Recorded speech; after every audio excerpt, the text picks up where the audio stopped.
Shri G. Kishan Reddy.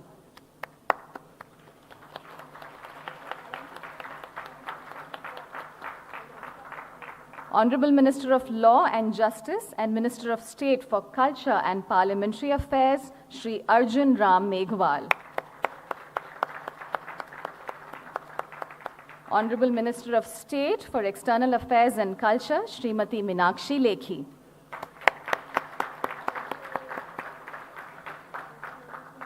We have seated on the dais Chair, the Culture Working Group of India's G20 Presidency and Secretary, Ministry of Culture, Government of India, Shri Govind Mohan.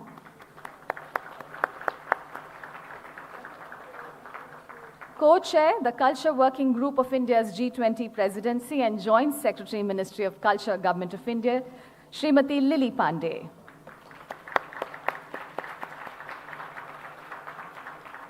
We have gracing the dais Shri Nagaraj Naidu, Joint Secretary G20. Shri K.K. Basa, Director General, Archaeological Survey of India. We are also joined by Shri Gurmeet Chawla, Assistant Director General, Archaeological Survey of India. And Shri K.K. Yadav, Postmaster General Varanasi, is going to be joining us very shortly. Ladies and gentlemen, once again, we extend a very warm welcome to Excellencies, distinguished delegates, to the Culture Ministers meeting under India's G20 presidency in Varanasi, the oldest living city in the world, a significant center of civilization for over 3,000 years, a city that reflects India's vibrant cultural legacy. Excellencies, distinguished delegates, we have reached the culmination of the fruitful working group meetings in Khajuraho, Bhubaneswar, Hampi and Varanasi, and now we unite for the pivotal Culture Ministers meeting. We shall commence the day with a video statement from the Honorable Prime Minister of India, Shri Narendra Modi. Excellencies, ladies and gentlemen, Namaskar. Welcome to Varanasi, also known as Kashi. I am delighted that we are meeting in Varanasi, which happens to be my parliamentary constituency. Kashi is not just the world's oldest living city. Not far from here is Sarnath, where Lord Buddha delivered his first sermon. Kashi is said to be a city of Sugyan, Dharma or Satya Rashi, a treasure chest of knowledge, duty and truth. It is indeed the cultural and spiritual capital of India. I hope you have kept some time in your program to watch the Ganga Aarti, to visit Sarnath and sample the delicacies of Kashi. Excellencies, culture has an inherent potential to unite. It enables us to understand diverse backgrounds and perspectives. And therefore, your work holds immense significance for entire humanity. We in India are very proud of our eternal and diverse culture. We also attach great value to our intangible cultural heritage. We have been working hard to preserve and revitalize our heritage sites. We have mapped our cultural assets and artists not just at the national level, but also at the level of all villages in India. We are also building several centers to celebrate our culture. Prime among them are the tribal museums in different parts of the country. These museums will showcase the vibrant culture of India's tribal communities. In New Delhi, we have the Prime Minister's Museum. This is one of its kind effort which showcases India's democratic heritage. We are also building the Yuge Yugin Bharat National Museum. Once completed, it will stand as the world's largest museum. It will showcase India's history and culture spanning over 5,000 years.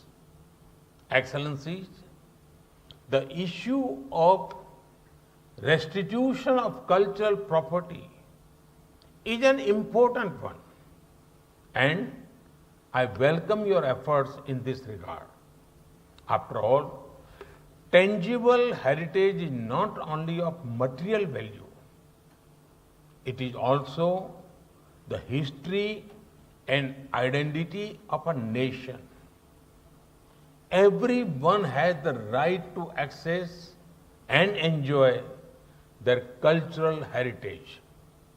Since 2014, India has brought back hundreds of such artifacts that showcase the glory of our ancient civilization. I also commend your efforts towards living heritage as well as your contribution to culture for life. After all, cultural heritage is not just what is cast in stone. It is also the traditions, customs, and festivals that are handed down the generations. I am confident that your efforts will foster sustainable practice and lifestyles. Excellencies, we believe that heritage is a vital asset for economic growth and diversification. This is accord in our mantra, Vikas bhi, Virasat bhi, development as well as heritage.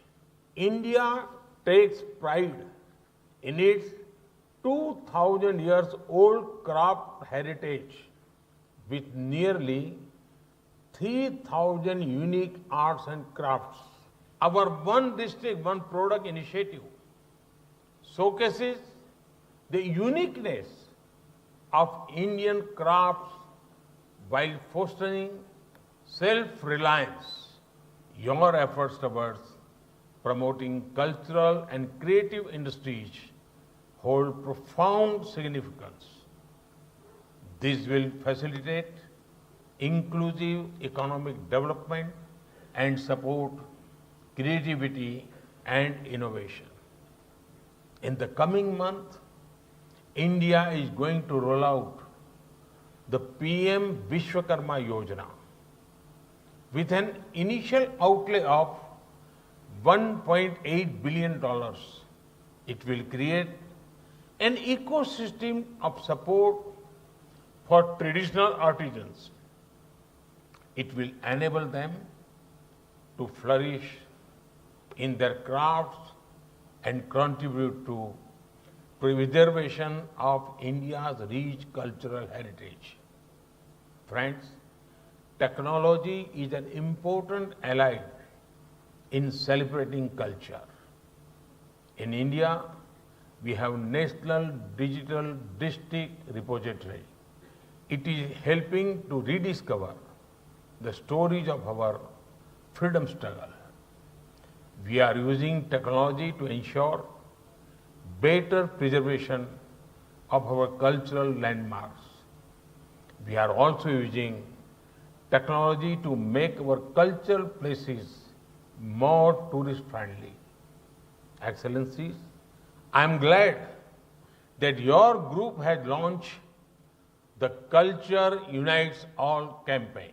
It encapsulates the spirit of Vasudhaiv Kutumbakam, one earth, one family, one future. I also commend the pivotal role you are playing in to shape a G20 action plan with tangible outcomes.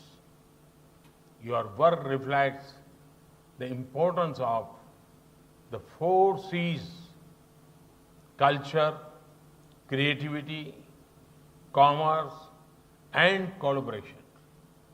It will enable us to harness the power of culture to build a compassionate, inclusive, and peaceful future.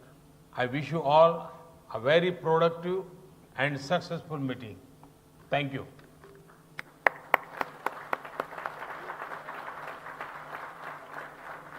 We thank the Honorable Prime Minister of India for his video statement. And with that, ladies and gentlemen, it is now my privilege to request Shri G. Kishan Reddy, Union Minister for Tourism, Culture and Development of Northeast Region, to please render the welcome remarks. Sir. Good morning. Namaskar.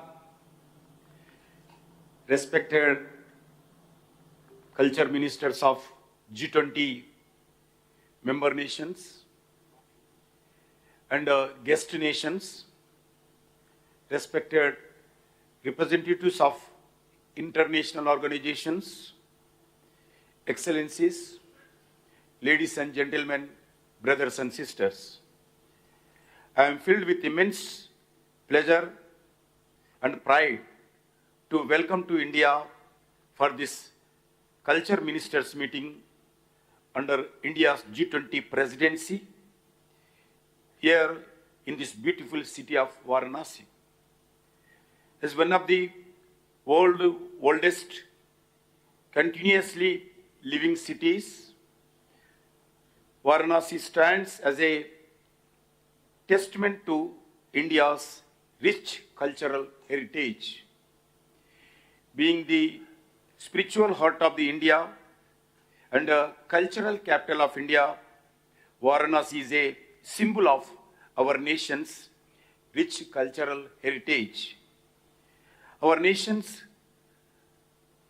dating back several thousands of years as a eternal city of the Ganga, Varanasi captures the confluence of culture, arts, traditions, making it fitting backdrop for this meeting. Hon'ble Prime Minister of Shri Narendra Modi ji, elected representative from Varanasi as a parliament member from this area. Dear Excellencies, in a world rich with diversity, our shared cultural heritage is the thread that binds to all. It allows us to acknowledge and respect our differences while celebrating humanity. Culture is much more than a geographic or social differentiator. It is the unique and vibrant expressions, our experiences, comprising the customs, values, languages, and arts that define us. Friends, the discussions and deliberations that have taken place as a part of Culture Working Group meetings and the global thematic webinars on the priorities articulated by India's G20 presidency have been both remarkable and inspiring. Each of these priorities is a piece of the larger puzzle, one that forms a picture where cultural heritage is both a pillar of the past and the pathway to the future. We have progressed from identifying and deliberating the 4 priorities to advance towards the action-oriented outcomes that would be a significant step in placing culture at the heart of global policy making. The journey, which has been inclusive and collaborative, has brought us to this pivotal moment in our timeline, the Culture Minister meeting. Excellencies, in 2020, under Saudi Arabia's presidency, the G20 recognized cultural integral role, especially when the pandemic revealed the sector's weakness. The following year, Italy championed the cause leading to the historic Rome Declaration at the inaugural G20 Culture Ministers meeting, emphasizing culture's crucial role in sustainable development and climate change solutions. Indonesia took this agenda forward in 2022 with the Bali Leaders Declaration, which reformed the significance of culture as an enabler and driver of sustainable development. Today, we commit to nurturing and expanding this vision, recognizing the transformative power of culture. The discussions and deliberations that have taken place as a part of the Culture Working Group meeting and the global thematic webinars on priorities articulated by India's G20 presidency have been both remarkable and inspiring. Our work, however, would not have reached this point without invaluable contributions from the esteemed G20 member nations. All nations' useful insights, comments, and feedback have greatly enriched our shared dialogue. In drafting the Culture Minister Declaration, the Culture Working Group carefully considered the insight and feedback from member building on what we achieved in the Rome and Bali declarations. Under India's presidency, our Prime Minister Narendra Modi's leadership, we have tried to capture not just the letter, but most importantly, the spirit of our collective vision. Through our combined wisdom and shared, we can transform the challenges that lie before us into opportunities for cultural progress globally. Today, we are equally proud to launch the report consolidating the best practices as the insights from global thematic webinars titled G20 Culture, Shaping the Global Narrative for Inclusive Growth. Friends, in an initiative of the Indian presidency, the global thematic webinars have truly raised the bar for subsequent G20 dialogue on culture, emphasizing a systematic inclusive process, experts-driven perspectives. These webinars have demonstrated the immense potential of knowledge building in harnessing the role of the culture for sustainable development. This discussion highlighted the value of continuational engagement in enriching our shared understanding. Moreover, they laid down a clear path for embedding culture within the G20 framework. This resonates deeply with the core mandate of the G20 as a distinguished platform for global cooperation. The report, therefore, stands as a pivotal achievement of G20 presidency. As we gather today, let us remember the power of our shared culture legacy. Let it guide our decisions and actions as we move forward. In our proceedings today, I urge you all to remember the huge potential that culture holds towards the sustainability. I am confident that our collective strength and wisdom will carry us forward towards our common goals. We have the ability to make culture a strong pillar of a mutual understanding, promoting international collaboration and harmony. This is how it brings us closer in its unique way. weaving an intricate web of humanity and shaping a society that more inclusive, forward-thinking, and rich, diverse. Before I conclude, I would like to express once again my deepest appreciation to each and every one of you for your commitment and dedication. Together, let us shape the world we envision, which is rooted in respect, nurtured by diversity, and thriving in unity. Let us collective efforts pave the way for a future there, and culture is not just a part of our identity, but a driving force for sustainable development, social inclusion, and global harmony. Friends, I once again welcome to India from all the G20 country delegates. Thank you. Jai Hind.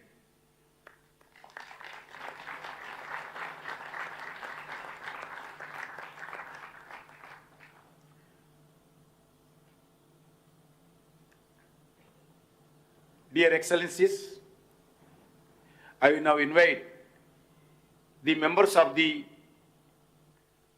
Troika, Indonesia, and Brazil